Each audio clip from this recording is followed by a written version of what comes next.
Hey there, and thanks for tuning in. After playing Minecraft with my kids for the past 6 years or so, I finally got around to playing in hardcore mode. And it took me a bit, but I beat the Ender Dragon all by myself in hardcore. I want to just share my way of defeating the Ender Dragon and, since I'm a math teacher, talk to you all about some Minecraft math and planning. This method is not speedrunning, and it takes a bit of grinding for resources, but because I was patient and persistent, the final boss battle really wasn't so bad. So let's go. Hardcore mode. As you know, surviving your first night in hardcore is crucial, so when you spawn, start right away with the basics. Gather some wood, then make a wooden pickaxe. Get some stone, then make your stone tools. Kill some sheep to get wool and some mutton. Get coal if it's easily available, but you don't need it right away.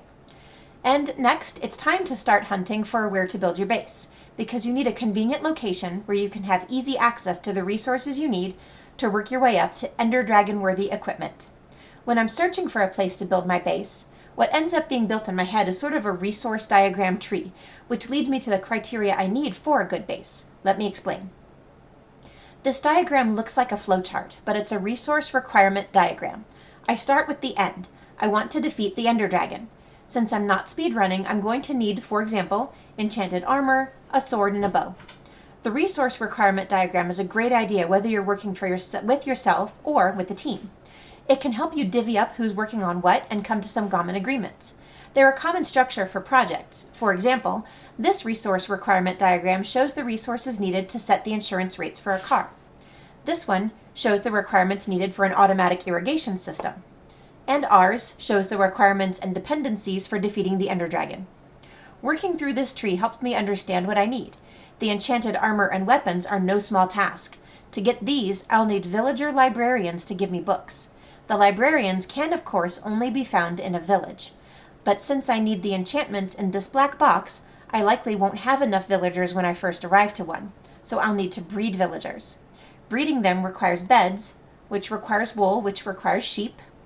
Making villagers into librarians requires leather and paper, which you get from sugarcane and cows. In order to buy the books, I'll need emeralds, which I can get easily from villager Fletchers.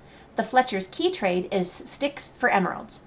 I'll need tons and tons of sticks, so I recommend big trees to farm logs. I'll need at least some jungle or dark oak saplings. The squares in purple are naturally spawning resources that I'll have to be on the hunt for. The village is really key to forming my base, and I need access to sheep, cows, lots of wood, and sugarcane. The rest of the items can be found pretty much anywhere. If you're working with a team, this type of diagram may help you work together to gather resources.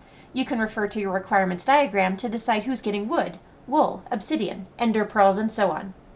Anyway, going back into my hardcore world. If I'm going to wander until I come to a village, then along the way, I'll look for big trees. If I find big trees, I'll gather their saplings. I'll gather leather from cows and wool from sheep, and as much sugarcane as I can. Let's go.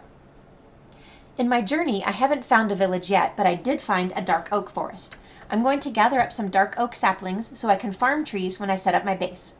These biomes can be dangerous. The light is low, so mobs spawn in dark oak forests and can sneak up on you. Work on the edge of the forest or in better lit sections and be alert. You want to gather 8 to 10 saplings. Each dark oak tree takes 4 saplings to plant, and you hope for it to be sustainable with each tree you chop down, dropping 4 more saplings so you can replant. Oh, that one looks like it has potential. Let's take a look. Yes, this will do. We have a good-sized village with iron golems and everything, and it has hay and a farm and even a cow pen all set up for us. There are sheep and a beach nearby where I can plant my sugarcane.